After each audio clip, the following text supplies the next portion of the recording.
So, hello, everybody. I hope that we're live and that you can hear and see me well. This is our second YouTube live stream. So, as usual, we're trying out everything. This is an experiment of all sorts, and I have found an amazing guinea pig for this experiment tonight. The lovely Rejane Dal Bello has agreed to join me for a brief chat about her new book, which we'll get into a little into more detail, and we'll do a live stream Q&A after on Instagram, which I'll give you some instructions for later on. But let's get Rejane on here as well and see if I can hear you. Nice. So, hi Rejane. Hello, how are you, Glenn? I am very good. Thanks for Yeah, thanks again for joining me on this, and I hope that you had a great start to the new year. yeah, was good. And you?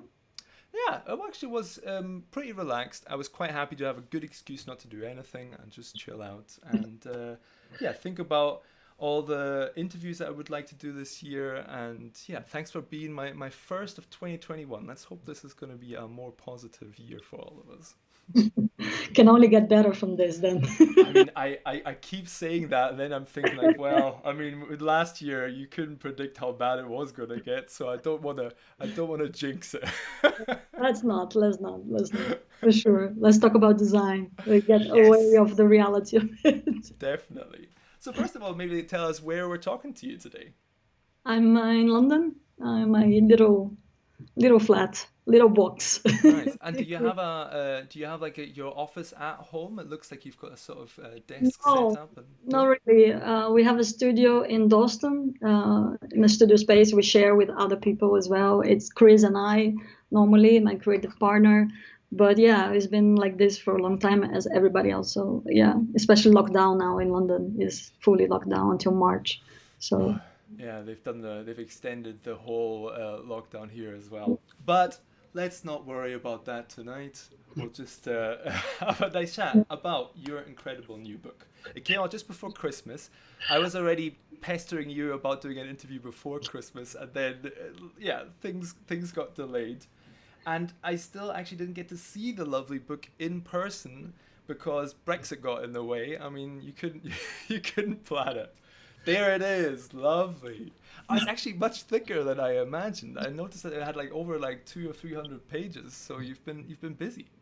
it's 300 pages, but the typeface is like almost 20 points. So That's I'm not intellectual at all. It's really easy read. And John and Celine from Culture Print made sure I put some images in there. So that's why it's thick. that's the way to do it. If it That's were the way to just do it. words, no. Just make it enough to big enough so that you can really pad out the pages and then have a really long book. I was also impressed when I got it. I was like, wow, I feel like more intelligent than I actually am. But no, it's a false advertising to be honest. But it's quite easy and fast and yeah, big type as I said. So it's good. Awesome. So you mentioned that it's basically sort of part biography. So it is like a little bit about your work experience and your career, but then it also covers a lot of ideas and thoughts and topics on design that you have tackled over your career.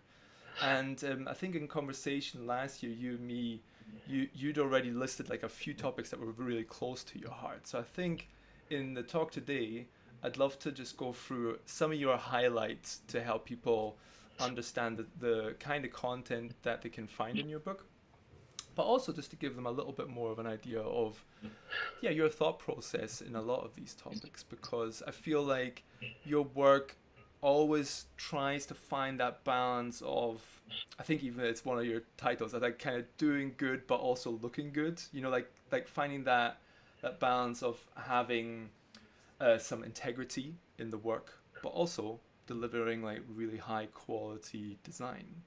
um, so maybe we could start off with how you use those your skills to help others, which I think was one of the earlier chapters in your book. Um, Thank you for the comments. To be honest, it sounds always much better than what I predicted or what I intended. because it's not, you cannot do good all the time. That was a particularly special project that I developed that thinking and had that opportunity to think about it. And the book is exactly this. It's not necessarily about my life, because my life necessarily is not that interesting at all. Like, it's like everybody else, working, living, and etc. But once you go through a career, which now I'm in my 40s, and I started when I was 17, and I started teaching when I was 27, and I gave a lot of lectures in schools. I was always in teachings and suddenly get in the circles of school, and I went through around Europe and even Mexico, and so to give lectures, and people would ask me topics, and they would ask me things and questions afterwards.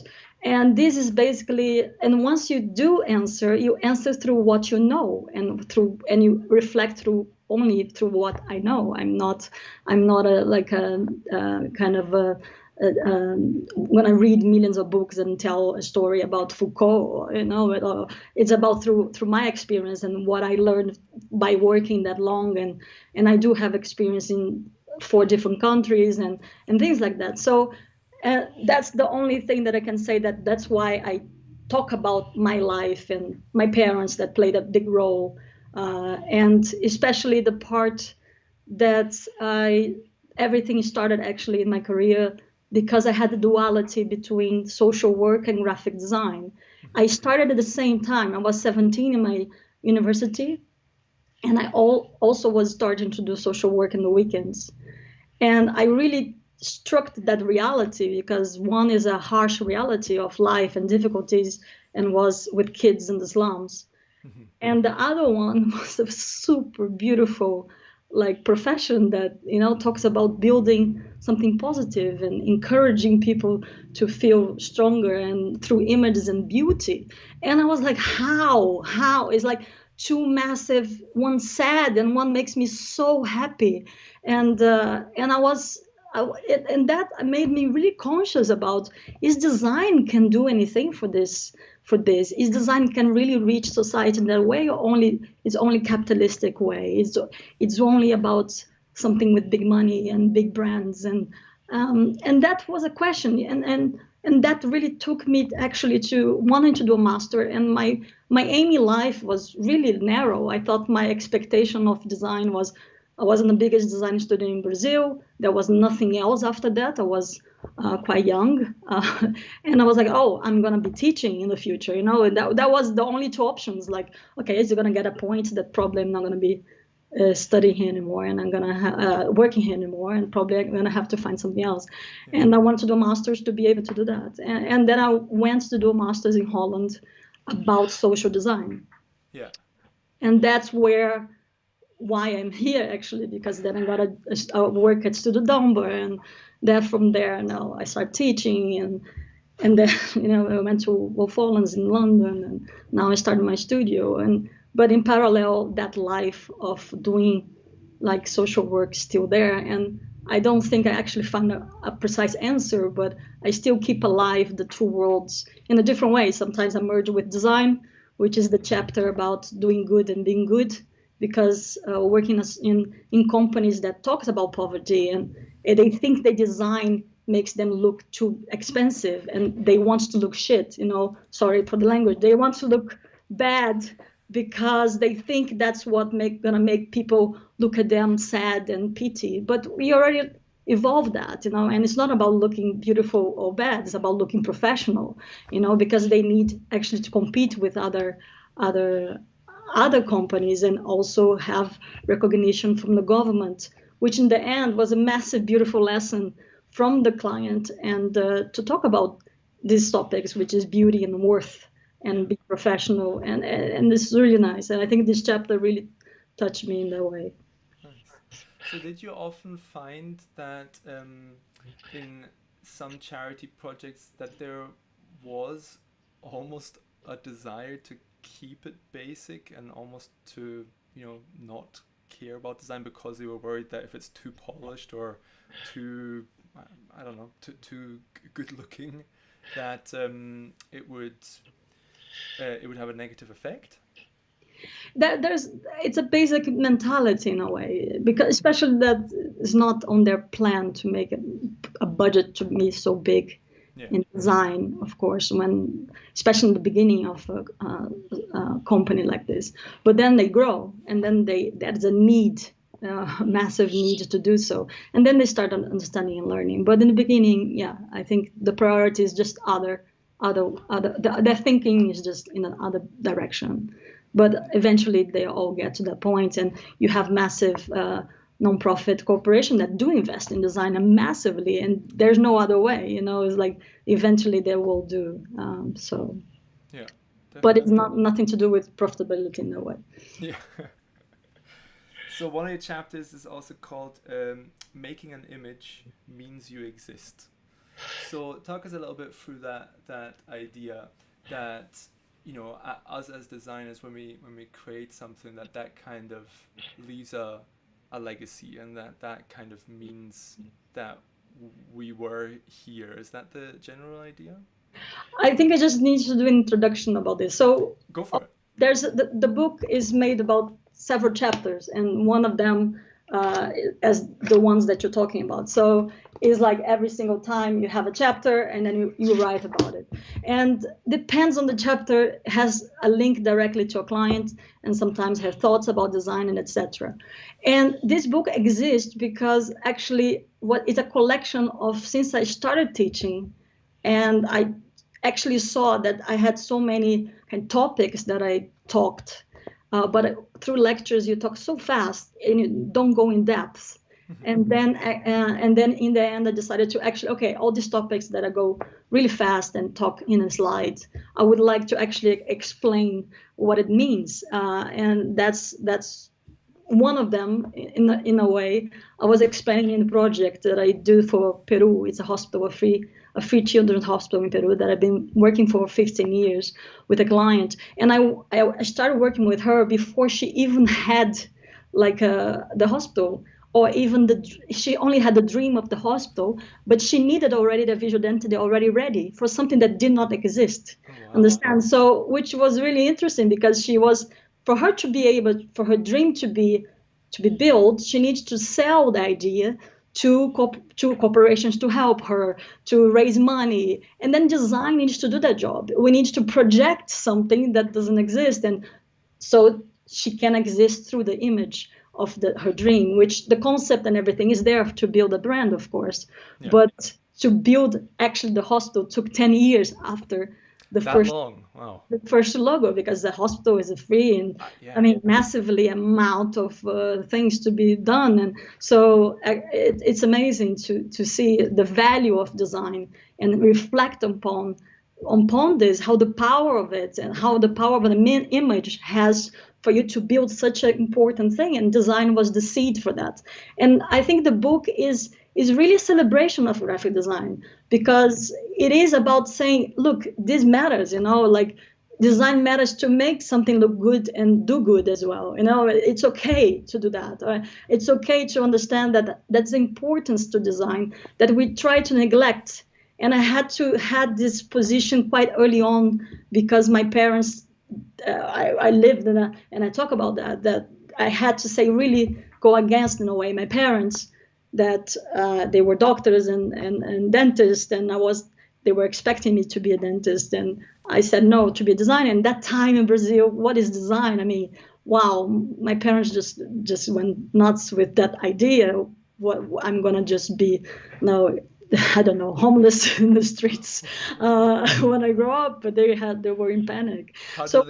How did they react when you then started getting your first job in the design industry? Were they then a little happier that you actually kind of made it in the end?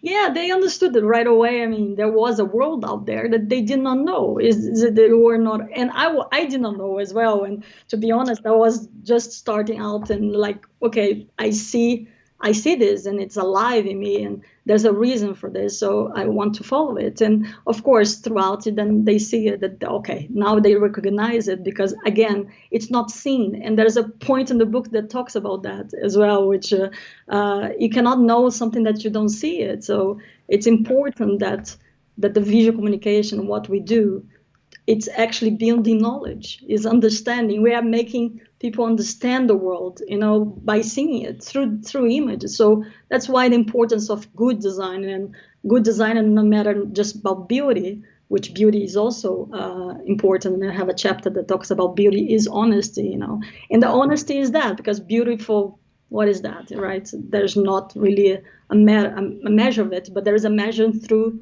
the content. Is beautiful through the content. For that content, there is a beauty to it. There is a honesty that you need to grasp, so that become like reasonable, and people can attain, and has a reason to be and to live and to exist in the world for people to see and understand and reflect upon. And there's this circle, I think. Yeah. Talk us through the writing process a little bit.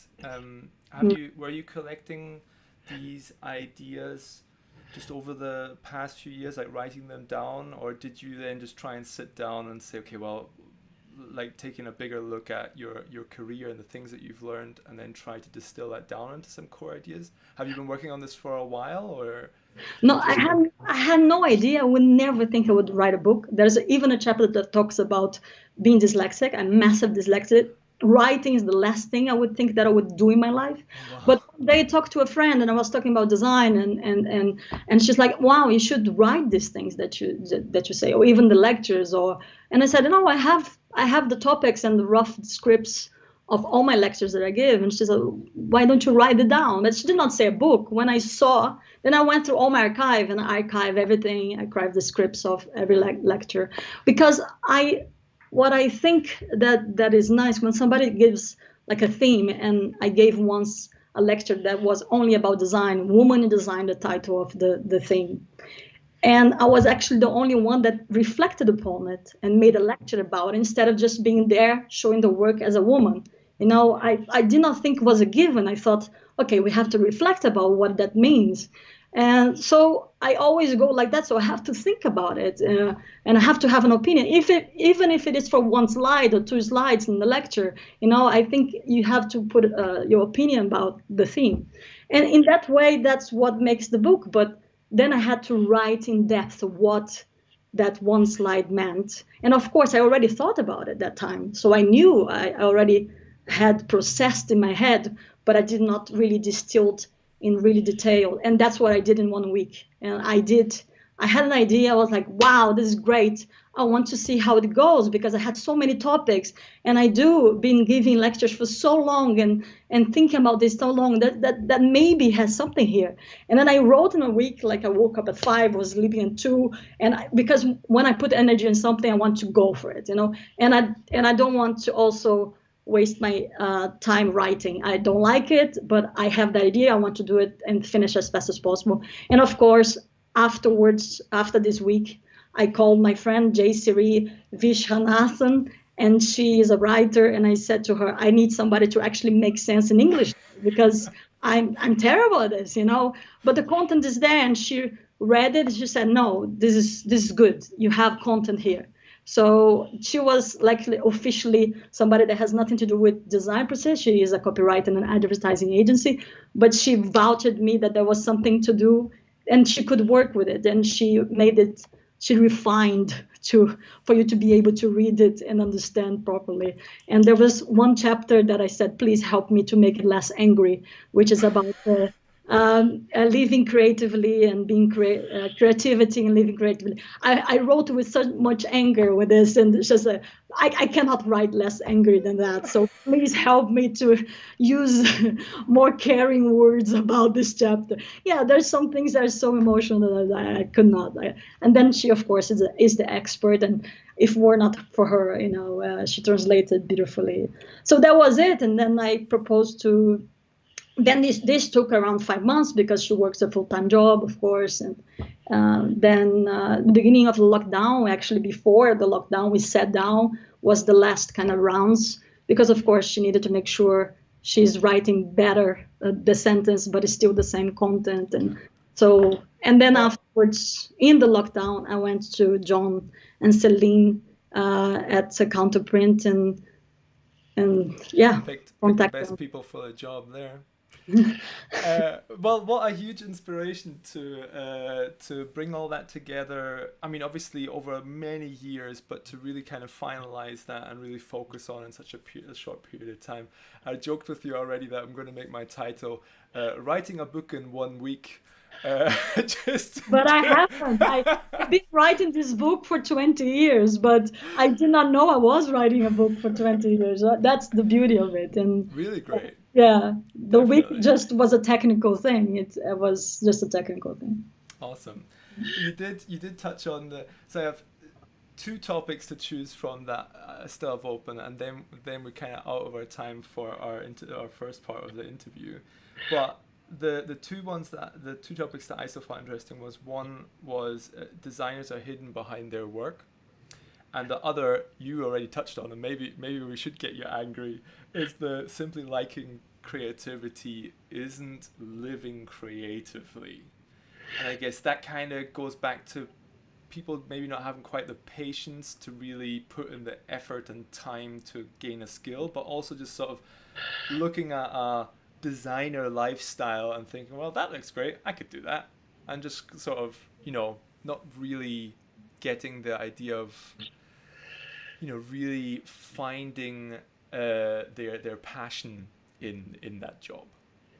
We are expected to do amazing things, and these amazing things doesn't come by just doing it out of the blue. We have to tackle so much into our emotions and feelings to put this back there. And this doesn't come as a technical. It's not 9 to 5 job.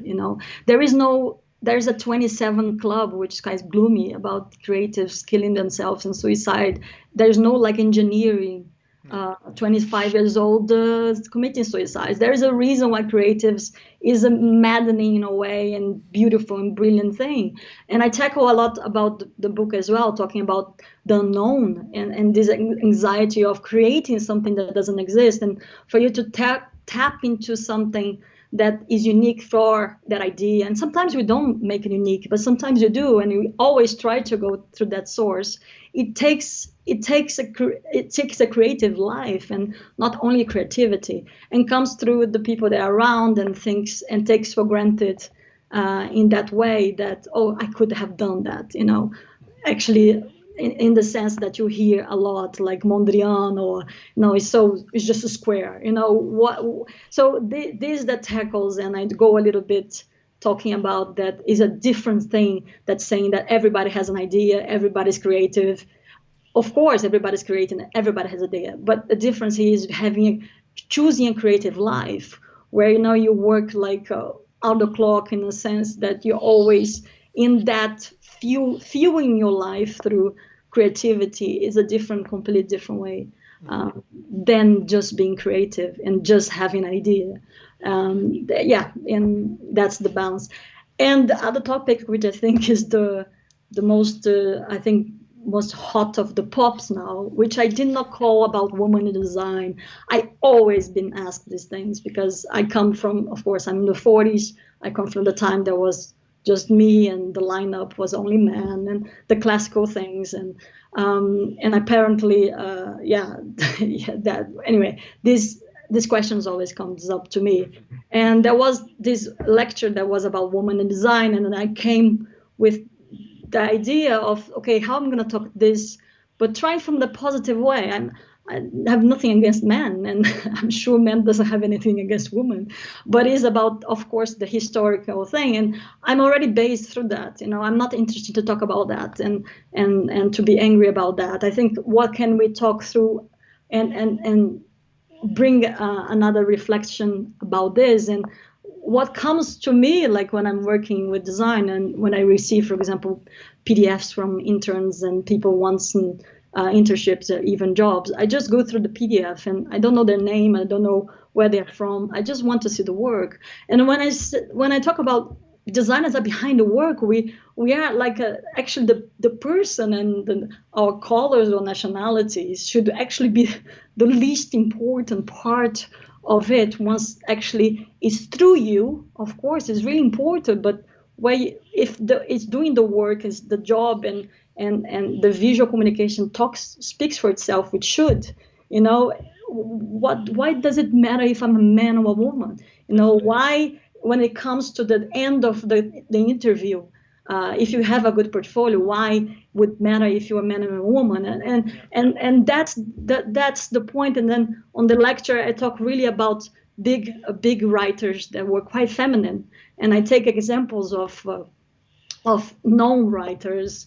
And I talk about Paul Rand that did books for children, and why when a woman puts a book that has illustration, oh, it's a feminine work, and why a man when they put is not tech. So I question things like, why can we be seen like, look at the work, don't look at the people behind it in that way. And that for me was the focus. And designers are hidden behind the work, is that's the response in a way for that hot topic that people keep asking. And of course, it is a big topic. Once they ask me live, and then a friend of mine called me afterwards, like, I know you better. I know what you happen in your life. People calling you this, did this, and whatever, through being a woman and tackling through the work. And why you're being so positive, it's like, and I don't want to say, guys, this is shit, give up. No, it's the other way around. I want women to be encouraged to do so. And 90% of the clients that come to me are women, so I Oh, yeah. need women to Yeah. come, because the man mostly that comes is through Chris. I don't know if this is a society changing, or but so I need women empowered to be able to give me more jobs for me to be able to continue having a studio. So it's Definitely. primarily, so if I have actually any power to say, just go, Go just for it. go for it, please do. Yeah. Well, I think that is a great note to end our first part of the interview on. So, first of all, Rajani, thank you very much for already entertaining me on YouTube.